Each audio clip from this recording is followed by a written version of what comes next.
Hey everybody, this is the first video I've ever done, so please forgive it if it's rambling, long, messy, not good.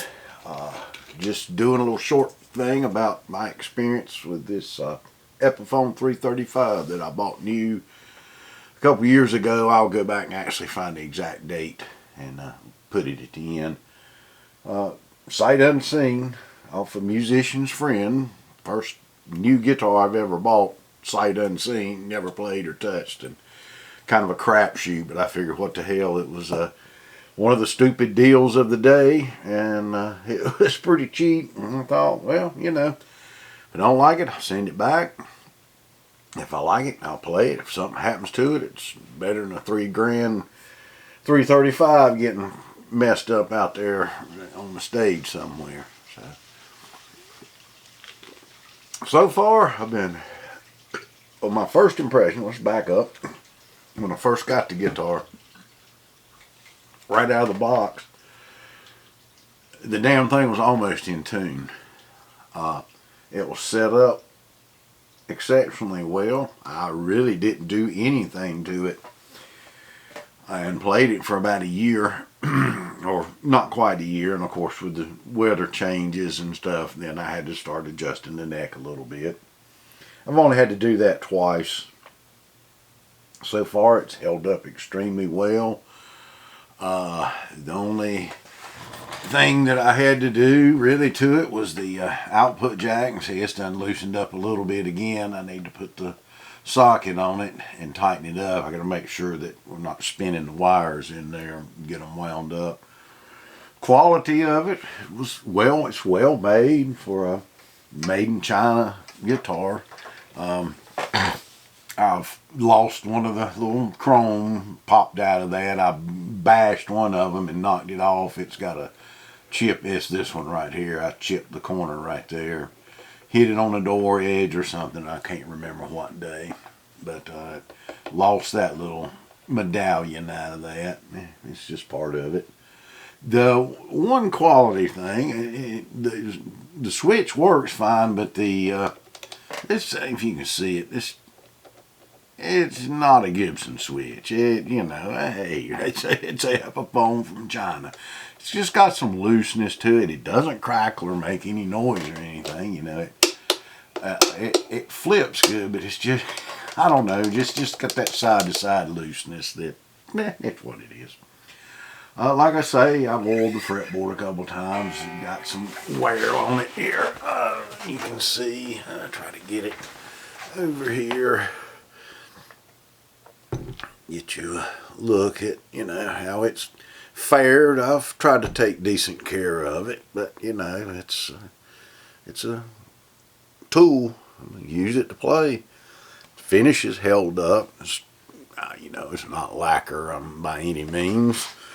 You can take a look, see how the edges of finish is fared on the edge. Back, you know, still it's held up. It's got some minor scratch. You could get it in the right just light, and you can see the wear from the scuffs. The edges are held up. They've not really started showing any wear yet. I was very pleased with this neck.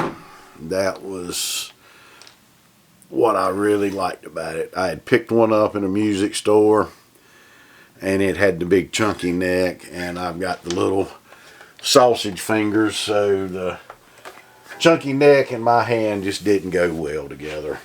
I was afraid that when I got this one, that's what I was going to have as well, but to much to my surprise, it is a very nice, comfortable neck. You can see how much I can get my little hand wrapped around it here. It is modeled after a 59, and I actually have a real 59 330 single pickup.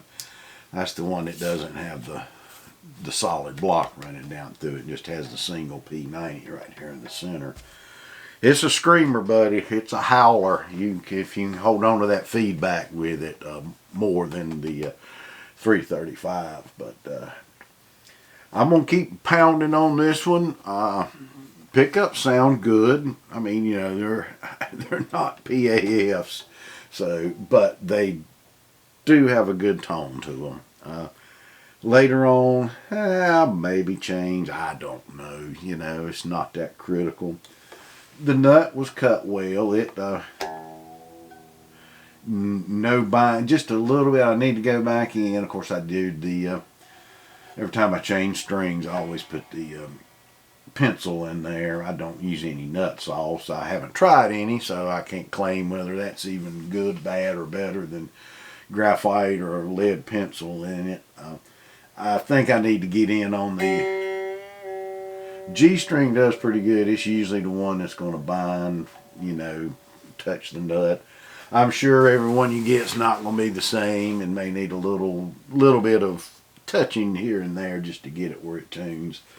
To me, I found in all my guitars the tuning is 90% right here, and the other 10% is how you wind these strings on. Locking tuners or not, it's how you get these strings wound on so they stay good. I'm not a fan. I just do the over top one and under, winding down the rest of the way. I like to make sure I have plenty of string wrapped on it. Sometimes I may look like I have too much, but it holds a tune well. I've seen B.B. King's guitar. He's even got more wrapped on there, and you can't say nothing about that man. So, but all in all, I have been very pleased with this guitar.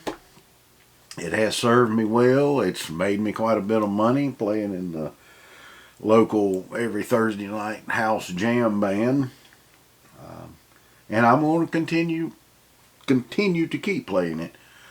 The one thing that does bug me a little bit, and it's just a bug, you know, I don't know if it affects the performance that much, is the neck pickup right here is tilted down just a little bit. Let me see if I can show you in the, I got a good angle on it there. If you can see how it dives forward a little bit. I've thought about maybe trying to correct that a little, see if that improve or change the tone a little bit. But there you go, folks. Epiphone 335, brand new, about I'm gonna guess about 3 years. I'm only going into the third year or so of beating on this thing. It's held up well. I would recommend one to someone if you don't want to go out and spend the extra bucks on the Gibson, especially if you're going to be taking it out into dive bars and places and you're worried about, you know, if somebody knocked this one off the stand tomorrow, I would be disappointed because I like the guitar, but I wouldn't be heartbroken like if they knocked my real 59 off the stand and broke the neck.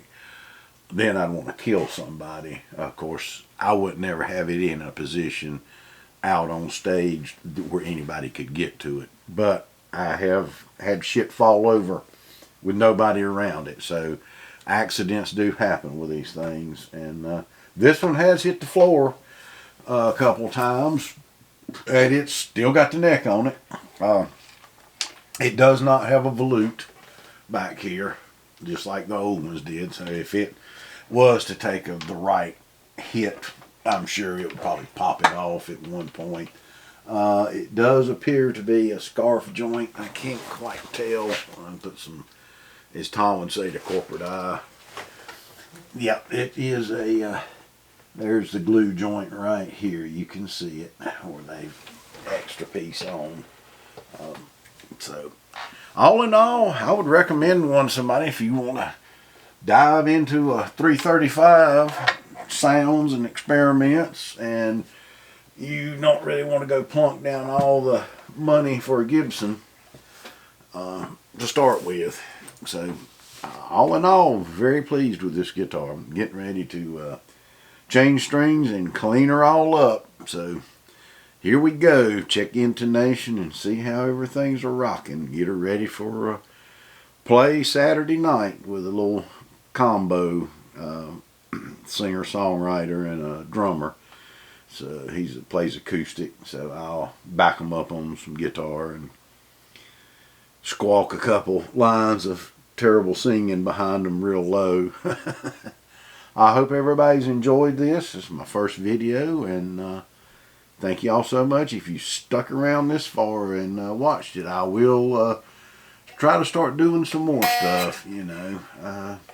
Why not? Everybody else is. Thank y'all again. And don't forget, check out homeschooling.